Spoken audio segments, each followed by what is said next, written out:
I wanted to welcome you all again to our first webinar in our College Readiness and Management for high schoolers, where today we're going to be going over things like how to choose the right college for you and what major is the right choice for you. Today, I'm excited to be joined by my expert colleagues and webinar regulars, Henry Price and Sarah Snyder. So without further ado, I'll pass it on over to them. Thank you, Maxine. So as Maxine said, this is Navigating the College Decision. I'm Sarah, and joining me later in this session is my colleague, Henry. We have both navigated the decisions we're going to talk about in this session, so we hope to share with you some of the things that we learned during that process and that we have learned since that process. This is part of our College Readiness and Management series. It is the second session. So be sure to join us in 2 weeks as we talk about college admissions. We'll point out here a few things that you might be able to anticipate there, and then also navigating financial literacy after that, and navigating life during and after college. So let's dive into this college decision. The first thing we're going to do today is discuss some myths around the college decision. Then we'll weigh some of the factors that should be considered when making the decision to pursue a college degree. And last, we'll look at how to research colleges, programs, and career options, and use that information to inform your final decision. So our first stop today, looking at those common myths around making the decision about going to college. As every myth has some basis in truth, you'll see that some of these may be true in some cases or for some students, but none of them are accurate blanket statements, with the exception of one, and we'll get to that. As we go through each myth, I'd like you to reflect on whether you agree or disagree with what the myth is saying when applying it to your own situation. This should help you evaluate what you really believe to be true and perhaps identify some inaccurate beliefs or some areas where your assumptions need some research. Here's our first myth. Do you agree or disagree? The only way to enter a competitive workforce is to go to college. Think about what you believe about that. Depending on the industry, this may or may not be true. If you want to be a surgeon, sure, you're not going to gain entry without college. But there are a number of industries or entry-level jobs that don't require college to get started. Some don't even require college to advance, so long as you have the proper amount of work experience under your belt. So this is one that may require a little research into your desired fields to know just how important college is to get where you want to be.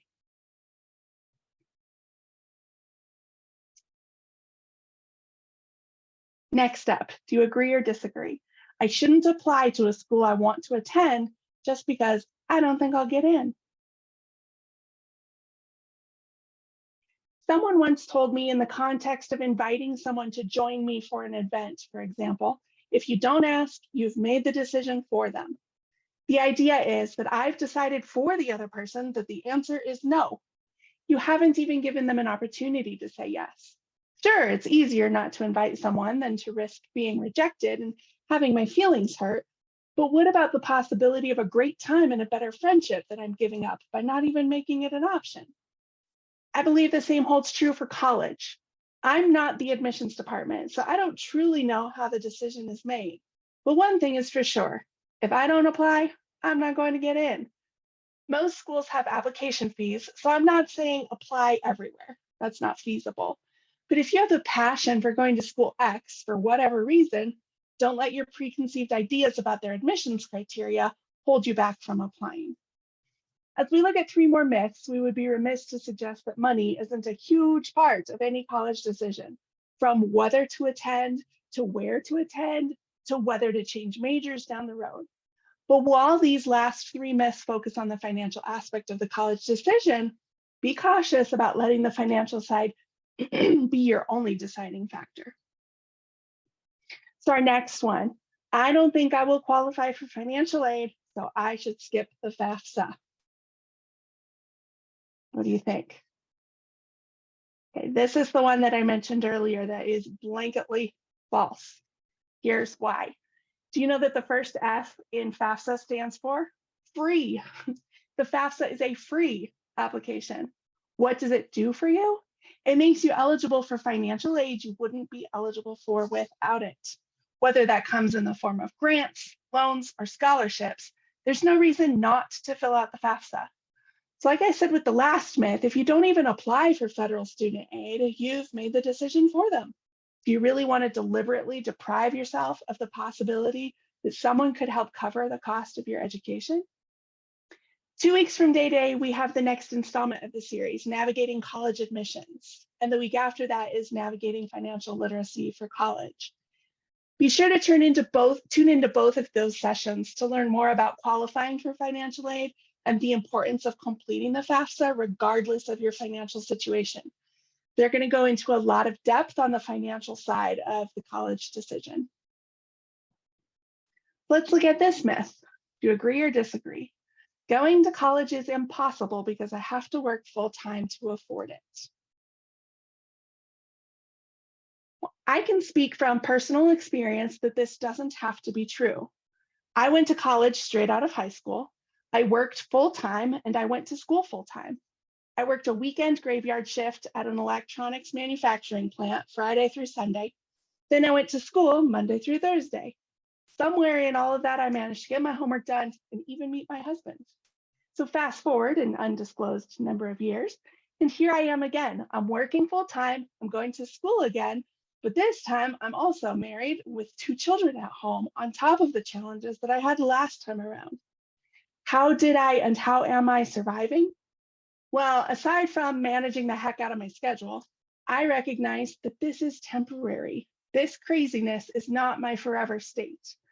I know that in a few years when school is done, I'll be moving into a new phase with new challenges and a new schedule. And I think that that makes it endurable. For now, I can just focus on one day at a time. Is it hard? Oh yeah, no doubt about it. But is it impossible? No, it hasn't been impossible. Here's our last myth. What do you think? I shouldn't apply to private schools because they're too expensive. I mentioned earlier that we shouldn't skip applying to a school just because we don't think we can get in. I would say the same here. You shouldn't skip applying to a school just because you think it will be too expensive. Applying to a school is not a commitment to attend. Even being accepted to a school isn't a commitment to attend. Some of the most expensive schools have the best scholarship programs. Obviously, money will play a role in your final decision, but give yourself options. If there's a private school that meets your other criteria, location, program, etc., don't let potential cost be what holds you back from applying. We'll talk more about this one too in our sessions on college admissions and financial literacy. Should you go to college? This is a big question, and you shouldn't assume that the answer is yes. There are a lot of pieces to this decision, so let's look at some of the smaller questions you might want to ask that can help inform the answer to whether you should go to college. Think about your goals. Suppose you are a line cook desiring to be head chef. Maybe you also want to own your own restaurant, and head chef is a short-term goal on the way to that long-term goal. Consider both the short and the long when making your decision.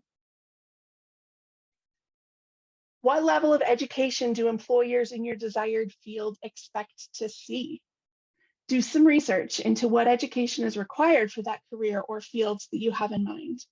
The medical field is more likely to require specific training or certifications than, say, the culinary field. So take the time to learn more about where you want to be. Does the salary make up for the costs? There's no formula here because financial decisions are incredibly personal. Unless you manage to have college paid for in its entirety by someone else, you will incur costs along the way. So do research about earning potential for people with the degree you're considering. Is the difference between what you could make without that degree and what you could make with it worth it to you for those incurred costs? We have so many alternatives to 4-year degrees, trade or technical school, 2-year community college, certificate programs, just plain working in the workforce, starting your own business. Make sure that you aren't spending more time and money than you need to in order to get where you want to be. Research where you can go with alternative degrees in the same field. Will they get you to the same place or a similar place that is acceptable to you? So these are some great questions to think through as a part of your decision-making process. But how do you interpret your answers? Let's look at some flags that might suggest you more strongly consider college or not. Here we have some indicators that could lean your decision more strongly one way or the other. If getting where you want to be really does require more education, college might be the right answer for you. On the flip side, if your dream job can be attained without further education, you might lean toward not pursuing college at this time. If it will take X years to make back what you spent on your degree and you're okay with that, college might be the right answer for you. And on the flip side, if you're not okay with how long it's going to take to pay for itself, you might lean toward looking for other options or another industry. If you want the formal education just because you do, and you're okay with all the other pieces, the time, the money, the juggling of other priorities, you might lean toward a yes. And on the flip side of that one, if this is someone else's decision or it's just what you think is right, you might lean toward no until you can find your internal motivation for going to school. You're unlikely to be successful if you're not doing it for some intrinsic or personal reason. We've gone through quite a few questions here and a number of considerations that play into the decision about whether to go to college as an adult. These are by no means comprehensive, but the overarching theme across any considerations is going to be research. I'm going to turn this over to Henry to walk you through what that looks like. Thanks, Sarah, and let me again welcome everybody. Thanks for coming today. For my section, here's what I hope to help you with today. First, we'll take a look at how to find career pathways that you might be excited about. Then we'll take a look at how to identify the right colleges to get you on track for those careers. And in between there, we're going to discuss some scenarios similar to the ones you may be facing and think about whether that college path is the right one for you at this time in your life. So let's get started. When it comes to researching careers, there's really no better place to start than with the US government's Department of Labor, and specifically the division that's called the Bureau of Labor Statistics. You can see the URL on the screen there, so you can jot that down if you want. It'll be listed at the end of the presentation too. For now, let's go there and let's see what we find. Once you're on this BLS site, there are a lot of things you can do next. So you can scroll down, you can search your next geographic area, you can look at things like inflation, not necessarily the most fun thing to look at right now, but as well as current things like what's the unemployment rate right now in the country and so on and so on. For now, we're not really here to research the economy, so let's research some careers and specifically type in the search box something like accountant. You'll see that this yields a lot of results. But like a lot of search engines, you can always just click on the first one and see what happens. And what you get when you do that is the list of the aspects of that career. Now, I'm not going to bore you with everything you can do here, but I do want you to see the kinds of things you can find out here. Like, what do accountants generally get paid? And what type of education would be required to enter that career? And how many jobs are there? And what is the growth rate for that career over the next decade or so? And so on and so on. And if you were to click around all the tabs at the top of the page, you'd find out what accountants do on a day-to-day basis and what kind of location they might do that work in, how you can become one, a lot more detail about the pay, and so on and so on. So I would strongly encourage you to use this site to search and find out more about any number of careers, even if you only kind of might be interested in them. So with that said, let's move on.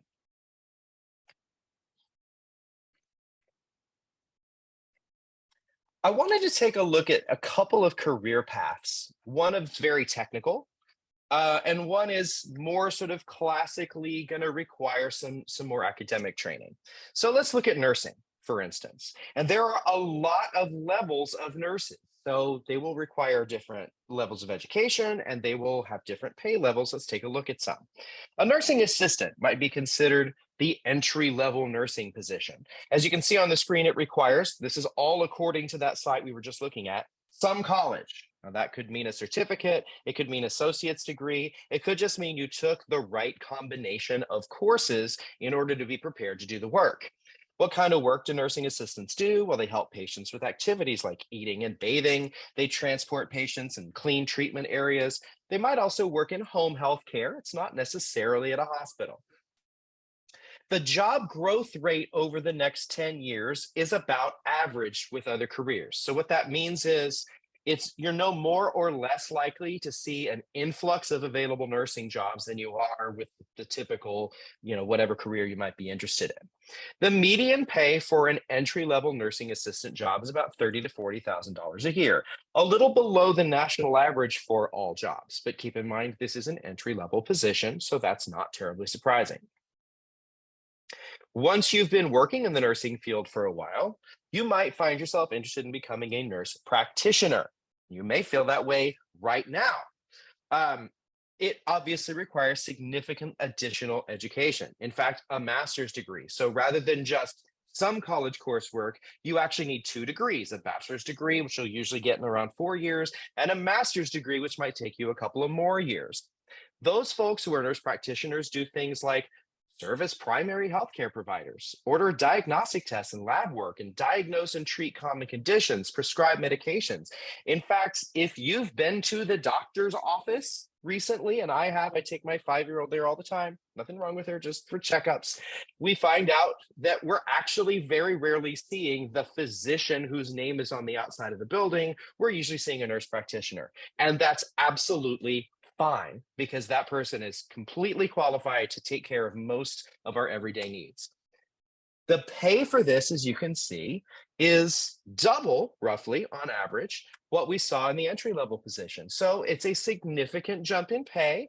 Think back to what Sarah was saying a few minutes ago about the investment you're making in your education, that's several more years of school, versus the pay increase that you would get if you did all of that. And you can ask yourself, how much more do I want this secondary job than the entry-level job versus what it's going to cost me? Finally, if you're a nurse for an extended period of time, you might become interested in a higher level nursing job, like a nurse anesthetist. Now, full disclosure, I have a really good friend who followed the path we've seen in the last 3 slides. She started as a nursing assistant, then she went back and got a degree and became a practitioner, and she is currently back in school, actually earning a PhD, which is higher than, as you can see on the screen, is absolutely required to become a nurse anesthetist. This is one of the highest level nursing positions you'll find. These folks administer anesthesia. They provide care before, during, and after surgery. They consult directly with the patients and give their recommendations. They can provide primary care and even emergency services when called upon. And as you can see, the job growth rate for this job is significantly faster than others. So what that means is over the next 10 years, you're going to find more nurse anesthetist jobs available than you have now by a significant margin. And the median pay, again, now we're up to triple what that entry-level position would have been. So again, consider that you need significant more schooling, but it also results in significantly more pay. So that is just one of literally thousands of degree paths and career paths that you might follow. This is the kind of information you can start to research using that BLS site and talking to folks that you know who happen to be in those fields. Let's take a look at a very different field, like an automotive service technician. Now, I have worked many times with high school students, and this is one of the most popular things that I hear when I ask them what they want to do. I like cars is a common answer, and working on cars is something that would make me happy. Fantastic.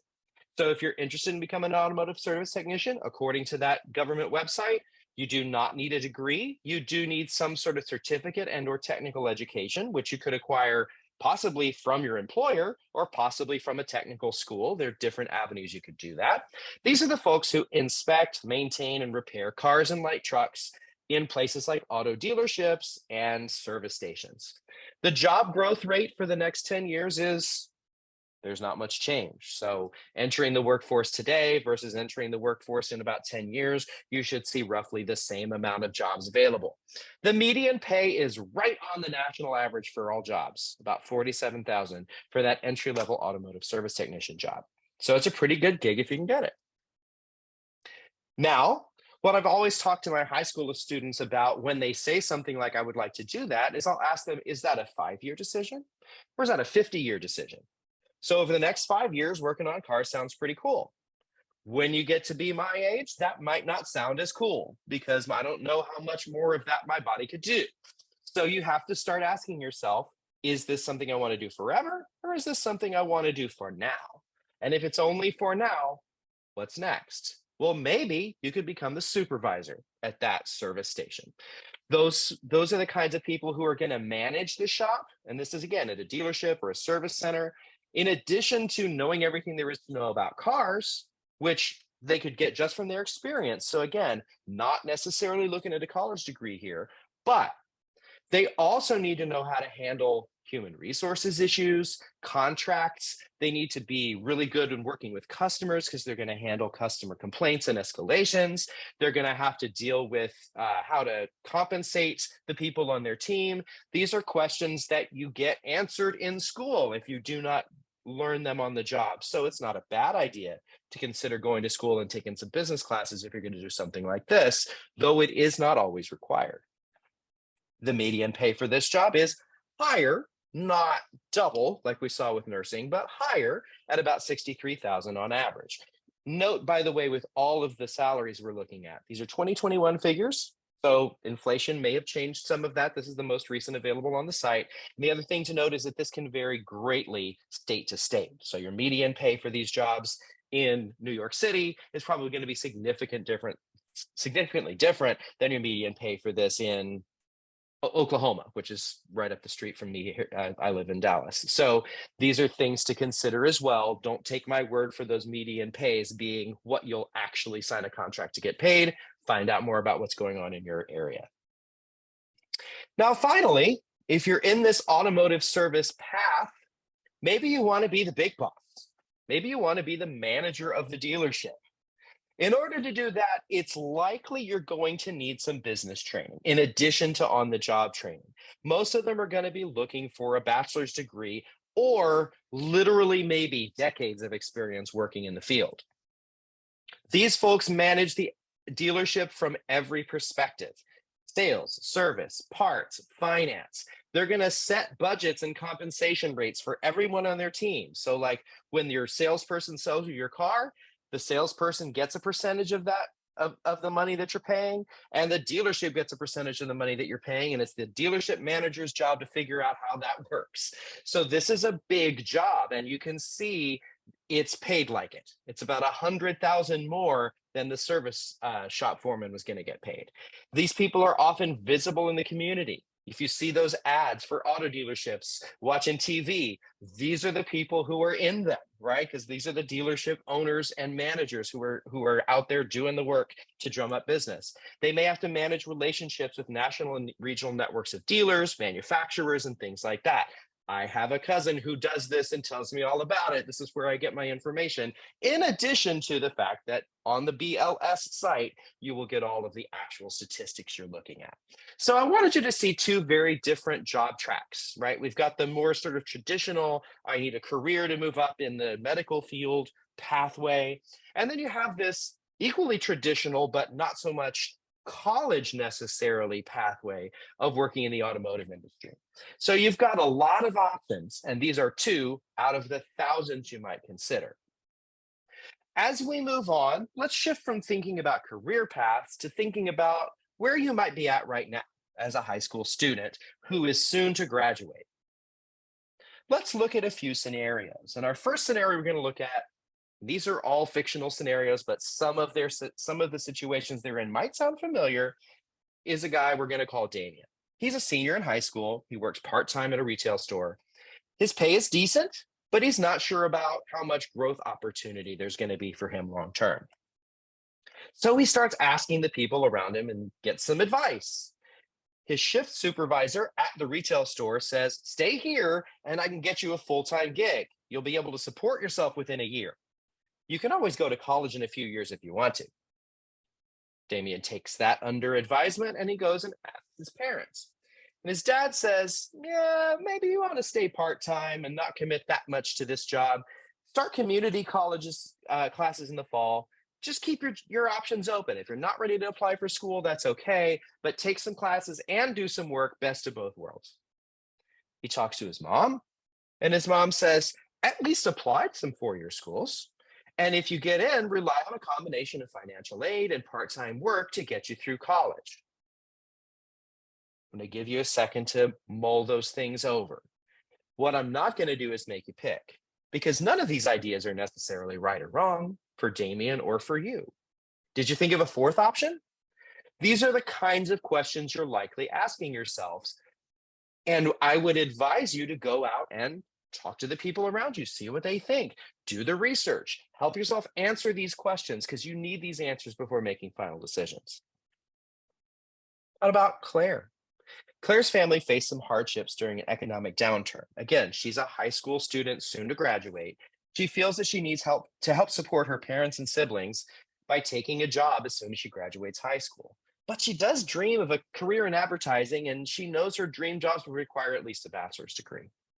She's not sure what to do next, so she asks the people she trusts what they think, and they give her some options. Now, her parents do kind of need her to put off college for now, take a full-time entry-level job to support the family, and be open to going to college when the family's on more solid financial footing down the road. Now, of course, the risk here is that we don't know when or if that career will ever become a priority in her world. That's a reality. We have to ask that question. But the good news is this might be the best short-term outcome for her family, and that is important to her. She asks one of her mentors, who says, well, you should consider at least going to college part-time. You can always work nights and weekends and keep things afloat while you're making career progress. So the best part about this is it's kind of the best of both worlds, right? It's good balance. It's a bit of a risk because trying to do everything means you may not be doing any of it as well as you could. Something to consider. We're not all Sarah who managed to do everything and do it well. So she asks her friends, and they say, you can go to college full time and you could always rely on financial aid and part-time work to help make those ends meet, right? And that's true. Financial aid can not only pay your tuition, but also help support your life while you're in college. You'll learn a lot more about that in the financial aid session in a couple weeks. Now, the good news here is it prioritizes her career, right? She gets to go to college as soon as possible. Her family is probably going to be okay. The potential downside here is if we're saying financial aid to help pay for your current life, we may be talking about debt. And if we are, then we have to make some very important decisions about how much debt we're willing to take on to help make ends meet now. Now, again, there's no absolute right or wrong. If one of those scenarios, if this scenario in its larger sense sounded familiar to you, if any of those ideas resonated as a great way to move forward for you, fantastic. If you thought of a fourth option, that's okay too. One more we're going to look at. Our guy Chris, frankly, isn't sure what he wants to do with his life. He's on track to graduate high school on time, but he's just not that excited about college. He feels a pressure to go, though, because that's what his friends are doing. So he asks the people close to him, and again, he gets a lot of advice, and he's going to have to make a decision. So he asks his buddy. But he says, if you don't feel it right now, don't do it right now. You don't have to apply to college this year. Get a job that pays the bills, see what life has in store for you. Maybe you'll end up going to college, but you don't have to know today. He talks to his girlfriend. Girlfriend says, I don't want you to give up on college, but maybe take a gap year. With some time away from school, maybe you'll find your passion and start college with a stronger sense of purpose. As Sarah said earlier, if you're not going to college because you know what you want to get out of it, you might not get as much out of it, right? And he talks to his big brother who is in college. And he says, Chris, just bite the bullet and go. Don't declare a major right now. You don't have to. You'll figure it out when you get there. Did any of those options ring true for you? Are you a Chris at this stage of your life? What would you do? You have a fourth thought? That's okay too. So Sarah and I are not here to answer these questions for you. We're here to help you ask them so that you know what kind of the path forward is, even if you're not exactly sure what the destination is going to be. So what I'd like you to do is repeat some of the things we've just done. Go on that BLS site. Research jobs in fields you might find yourself interested in and see what the differences are between the varying positions in those fields. And ask yourself, do I know what I want to do in 5 years or even in 10 years? And what level of education would that pathway require me to get? And how does the potential cost of college compare to the potential earnings? Yes, this is the third time you've heard me or Sarah say this today, but it is a crucial part of this. And how long will it take for me to pay off my student loans? And if you do decide that college is right for you after asking yourselves all of these questions, the answers are driving you towards college, well, then the next step is going to have to be figuring out where. So let's take a look at that. Search engines are our friends, folks. And much like the Bureau of Labor Statistics site is designed to help you research careers, there are a lot of sites out there designed to help you research colleges. One pretty reliable one, because colleges themselves are invested in the information there, is the College Board. And yeah, you might know them as the folks who administer the SAT and AP tests, but they also are here to help us with our college hunt. Let's see what that might look like. If you go to this site, the College Board site, it's called Big Future. And if you don't put the full URL in, you can just type in Big Future when you get to the College Board site and you'll be okay. And when you do, you'll have access to every college that's accredited 2-year and 4-year in the country, which is way too many to research, of course, right? So you're going to want to start to narrow this down. So the first thing you might do is click on location. So let's say I'm from Alabama, but I've always dreamed of living in the mountains. So I'm going to put in Colorado and California and North Carolina, because I know they got some cool hills and mountains, but I'll leave Alabama in the mix too. 4 states out of 50. How much did that narrow it down? Well, there's still 360 potential colleges. That's good news if you like a lot of options, but you're going to want to narrow it down. So maybe go into majors. We talked about nursing earlier, so let's stick with that theme. Let's go general for right now. Don't have to make a decision when you're thinking about college exactly what your long-term pathway is, but you want it to be nursing. Well, you cut the colleges more than in half. That's pretty good, but still too many to research. So you go in, you say, all right, I actually want a 4-year school. Don't necessarily want to specify public or private. And you'll notice that I'm not choosing options like all men or all women, or do I need specific services? Although look at these closely, because your answers to these questions will be very specific and important to you. So answer these questions, and when you get there, click show colleges and see what you get. And we're down to 75. Almost manageable. Let's try one more way to narrow this down. So you go click on campus life. And I would like sort of a medium-sized school, under 10,000 students, but not tiny. I'd like it to be in a city or a suburb. And again, you can kind of see here, if you're interested and in need of any of the services you see on the page, click them. You get down to what I found was 18 colleges. Again, keep in mind, I looked in 4 states for nursing programs that have a distance learning option and that were in a city or suburb and were medium-sized schools. And I managed to find 18. 18 is probably a number you can work with. You can go into each of those 18 websites over the next few weeks and find out more about those colleges. What do they cost? What's the campus life like? What are students saying about it? Quick plug for the Princeton Review, which we are a part of, right? We've got lists of just about everything you can imagine, like what's the best food on campus? What are the best dorms? These are interesting things. These are things that might influence your decision. Go find as much information as you can before making a final decision. So between me and Sarah, we have taken a look at a lot of things today, right? We've talked about the questions that you could ask yourself. We've talked about careers and how to find ones you might be interested in. We've talked about a little bit the financial path, and we've talked about how to find colleges that might match your needs.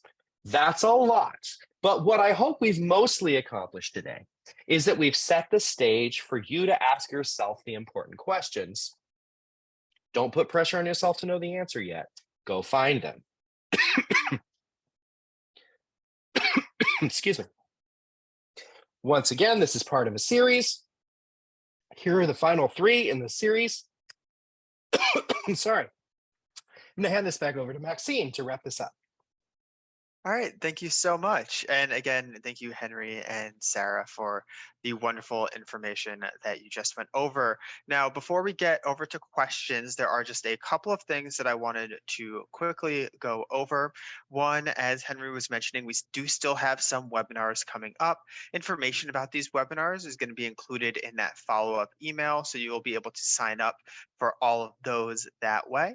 And in that follow-up email, you'll also get a recording of today's session as well as the slides. So I know today we talked a lot about different websites that might be helpful for you. All that stuff is going to be included in the slides that we send out for everybody. And here's just a list of our resources. Now, again, right before we get to questions, do follow us on our socials just so that you have an idea of when our next webinars are going to be, as well as on our YouTube channel where we post links to all of our previous webinars. Now, Sarah, I believe this question might be for you because we were talking about the myths earlier. Is there such a thing as applying to too many colleges? Ah, that's a really good question. I would say that really depends on your financial situation because it's not free, generally speaking, to apply to a college. Most colleges have some sort of an application fee, maybe say $50 that they want you to submit when you apply to go to their college. So yeah, you could apply to every college there is, but that sounds completely unaffordable to me. So what I would say is set yourself a reasonable budget for how much you're going to spend on college applications. Maybe, I don't know, $200. And you narrow down your top choices to the ones that you really want to go to, that have the programs that you want, that are in the location you want, have other resources that you want, and focus in on the ones, up until you get to that $200, say, and don't go much past that. You don't want to blow your entire college tuition fund on applications. Awesome. And then speaking about budget, I know today that we talked a lot about potential college or career paths and finding which one works for you. Do you have any recommendations, either Sarah or Henry, about looking into financial aid, since that can also have an effect on your college decision and where you decide to apply to? Yeah, like I said with the FAFSA myth, sorry, too many F's in there. With the FAFSA myth, definitely apply because it can open the doors all over the place, even outside of federal funding.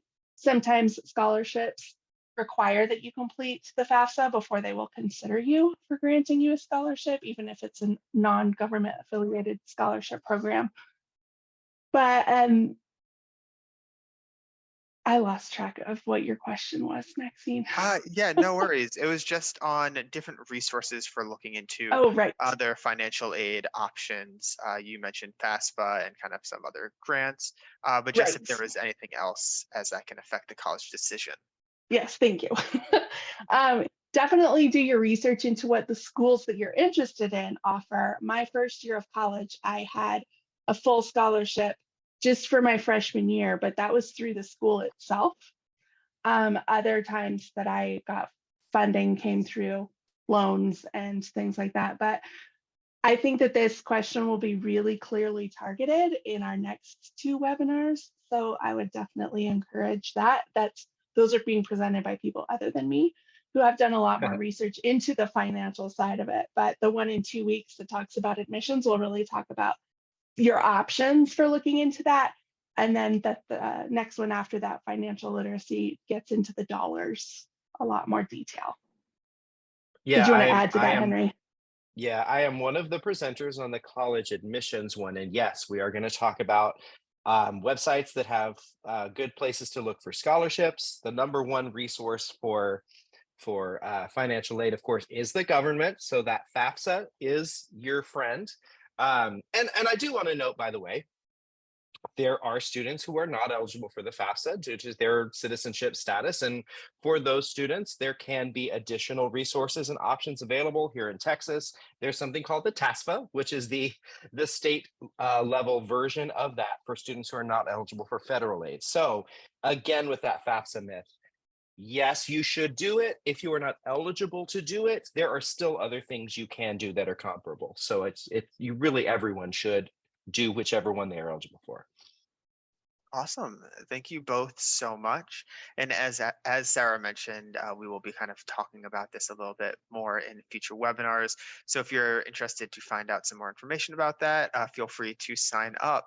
But at the moment, I don't see any other questions coming in. So I just wanted to again thank Sarah and Henry for the wonderful presentation, and we look forward to seeing you all again in the future.